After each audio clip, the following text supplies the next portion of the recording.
Hello, guys. This is Khiefer. We're sitting here with Kim Rivers, as CEO of Trulieve, and today I would just like to have a nice little chit chat, get to know Kim, get to know the circumstances under how she got into marijuana, and how she's put all of her efforts behind, let's say, I want to say a decade-long battle of shifting the mindset and alleviating and loosening the legislation around marijuana inside of Florida.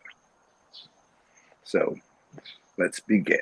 So Kim, if Yes. you can give me when did you first get your introduction, I guess, into marijuana? Oh gosh.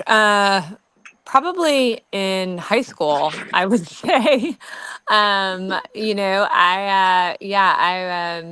went to high school in Jacksonville, Florida, Terry Parker High School, and it's kind of interesting. So my mom was a school teacher turned assistant principal of an elementary school. My dad was a police officer. He was JSO for 25 years. So had kind of an interesting background. But yeah, I would just say kind of the normal, normal exposure, in high school. And then actually a close friend of mine was kind of very into, if you will, marijuana on some different sides of the business, if you will. And I just really sort of started to understand between sort of the social aspect, but then also in talking with my dad and just his frustration level as to, the fact that he was having to spend so much time as a police officer on certain cases that he just felt were ridiculous waste of time. And he had a level of frustration that he was having to spend so many resources when he really felt there were better uses of time and that he could be really focused on more serious issues in the community. So you touched on a great point. You talked about allocation of resources Yeah. to more serious crimes and being able to better help the community. I would like for you to touch on, I guess, how this shift in Amendment 3 will will actually open up the door for a whole lot of individuals that Hmm. on the I want to say on the business side of cannabis and marijuana, they'll have a whole another legal avenue, whether that be through the logistics of distribution, production, Yeah. handling, growing, packaging, making products from. There's just a whole different subset of categories that they'll be able to get the foot into the door. And with the blessing of getting Amendment 3 passed, they'll be able to get whatever licenses or backing that the government needs for them to have. So they'll be able to do what they need to do without having the law Yeah, yeah. breathing So I down mean, their neck. yeah. I mean, first of all, right? I mean, I think let's go to like the individual level first, and then we can go up to the business level, right? I think when you start, really at its core, Amendment 3 is about stopping arrests and making sure that we're stopping the demonization of a plant. And Amendment 3 draws a bright line so that there is uniformity across our state, because unfortunately, in the state of Florida now, there's a whole checkerboard of enforcement, right? You can be in one community and maybe they do a civil citation. You can go in another community and they're putting you in jail, right? For the same amount of weed. And so it's really important that the Amendment 3 is passed so that we have a bright line and there's no discretion up to law enforcement, that you're not going to be arrested, you're not going to be profiled, you're not going to be persecuted for having personal amounts of marijuana. So that, I mean, because that ruins lives. It's ridiculous, frankly, and that's got to come to an end. So that's kind of number one on the personal kind of individual perspective. And then also, there's laws in the state where actually you're not allowed to work in the business. You're not allowed to work in the legal business if you have a marijuana arrest. So, which is crazy. So we've got to stop arresting folks who probably have the best knowledge that need to be in the business here, so that we can continue to evolve and continue to make sure that we've got a good ecosystem here in Florida. But to your point on the business front, we believe that this is going to absolutely create a ton of new business opportunities. Currently there's 25 companies in the state of Florida. There's another 22 that are waiting to be issued. So that's 47 companies. But specifically under the language of Amendment 3, there's authorization for the legislature to issue new licenses, and it is not set what those licenses have to be. So whereas before it had to be, a total vertical integration process where everything that we sell, we have to manufacture all the way down. Now there's an opportunity for the legislature to open it up and create licenses to your point for people to potentially just be able to do retail or create a brand or be able to distribute or be able to grow. And so we're really excited. And look, we have a large business, but we would love to be able to work with and contract with other businesses to basically offset some of what we have to do now. And so for us, that's very exciting. It's the way we do business in a lot of other states that we're in, like in Arizona, for example, Ohio, Maryland. So it's a business model that we're familiar with, and really believe that it could really open up a lot of opportunity. Because at the end of the day, if we don't have a sustainable ecosystem that has a lot of different types of businesses and a lot of different types of individuals who are participating in the marketplace, it's over time, right? It's just going to fail. And so, anyway, that's something that we're really passionate about. And I'm really excited about, in terms of the opportunities that'll be created for folks with Amendment 3. Most definitely. Um, what I would like to touch on is how long have you wanted to be inside of a company as far as like Trulieve? Yeah, believe it or not, I've been doing this a decade now, which is kind of crazy to think about. We started this company about 10 years ago, with about 10 people. Actually, our first cultivation operation was an old tomato packing plant in Quincy, Florida, literally right next door to Piggly Wiggly, that we renovated.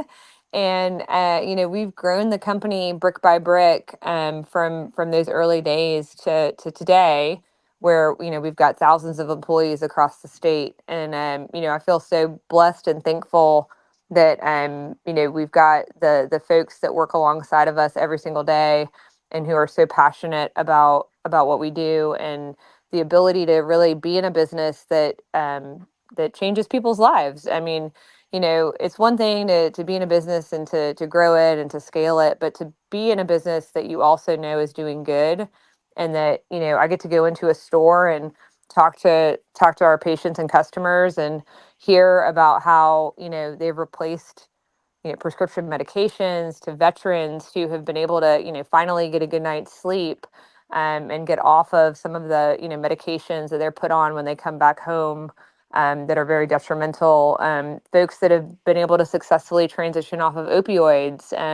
So it's a really rewarding. I always say I'm like the luckiest CEO, in the world, to be able to do what I do every day. That's actually very good. I actually have some very personal stories about some individuals in which some tinctures have saved their life because they Wow. got some autoimmune diseases, and it took away the tablet load of pills that they had to take. Yeah. So, and like just seeing the transition of them going from like not being able to eat, not being able to hold down food, losing weight, to being able to transition to regaining their strength, to walking, to moving around, to being sociable, to having a more comfort of living, and to raise the standard of their living is just it's been amazing to just see and to also be a part of. And then for Yeah, you that's guys awesome. to be on the forefront of the fight, once we get Amendment 3 passed, you'll have a new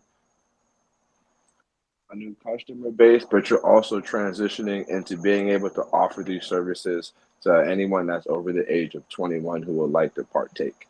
And you also offer information base that you'll be able to give to this new set of individuals that were deterred from being able to come in and do the thing that they love to do. Yeah, that's right. I mean, it's really about, having the opportunity to provide safe access to, to clean, consistent products to Floridians. And look, there are a lot of people out there for one reason or another. Maybe they don't really want to be on a registry. Maybe they can't afford, right, the doctor visit. Maybe they don't have a condition that qualifies currently under the medical program, but that could still benefit from marijuana. And what we see in a lot of these markets is that, yes, in some cases, right, people are using marijuana as a substitute for alcohol or for, another vice. And certainly, the research shows that it's significantly safer than alcohol as it relates to, that has a lot less harmful effects to the human body. But then also what we find in large part is that folks are using marijuana to help them deal with certain conditions, right? Again, whether that be heightened anxiety or sleep disorders or pain, right? I mean, pain's a huge one, where the alternatives for pain relief that exist in modern medicine, certainly they're effective, but they come with a whole heck of a lot of side effects. And so, really what we're talking about is individual freedom. We're talking about adults being able to make adult choices for themselves without fear of being arrested or prosecuted as a result of that choice. And so I think the time has come, and I think that when we look at where we're headed as a country and where we're headed in society, the fact that we've got both presidential candidates who actually agree that marijuana reform is the right move. I mean, they don't agree on anything. So, I mean, it's at the end of the day, right? We're A talking little about a ray of plant. Yeah. sunshine. Yeah, exactly. Exactly. So, I mean, and now really it's about getting people out there and getting people to vote. I always say that, you vote for a candidate and you hope that person will do what you think that they will do once they're in office, right? But you vote for Amendment 3, right? That is a mandate that marijuana will be legalized in the state of Florida. That is your most direct opportunity to influence an outcome in this election. And so, yeah, I mean, we need people to take the time and to exercise their privilege that exists in democracy and get out there and vote and vote yes on Amendment 3. Thank you. Well, I'm not going to hold up too much of your time. I appreciate you for speaking to me about Amendment 3. Do you have any closing words that you would like to say? Yeah, no, I mean, thank you so much for the opportunity to talk to you tonight as well. No, I mean, I think that again, it's one other thing that I would just say for folks that are there's been a lot of kind of noise out there, that Amendment 3 is the first step, right? We've got to legalize first, and then that's going to provide the framework for us to be able to do a lot of other things. I'm very passionate about expungement and making sure that we right the wrongs of the past for those individuals that may have a charge on their record, that we can get that taken care of once legalization happens. So I'm very passionate about that work. And then also, right, I also feel it's very important for people to be able to have the freedom to grow their own if they so choose. And so those are the things that are on the horizon. But again, it all starts with Amendment 3, because if we don't have Amendment 3, none of those other things are gonna be able to happen. So just encourage everyone to get out there, make your voice heard, make your vote count, and appreciate the vote for Amendment 3 and appreciate the time tonight. All right, you guys, you heard from Kim Rivers, CEO of Trulieve. You guys have to go out there and vote, exercise your rights, exercise your God given freedoms, make sure that your voice is heard. This is your opportunity to directly impact the laws that are situated around you and impact the things that you want changed inside of your neighborhoods. So, most definitely go out there and vote yes for Amendment 3, and we appreciate you. Thank you very much again, Kim. I Thanks. appreciate you for your time. Yeah, thanks so much. Have a good one. Same to you.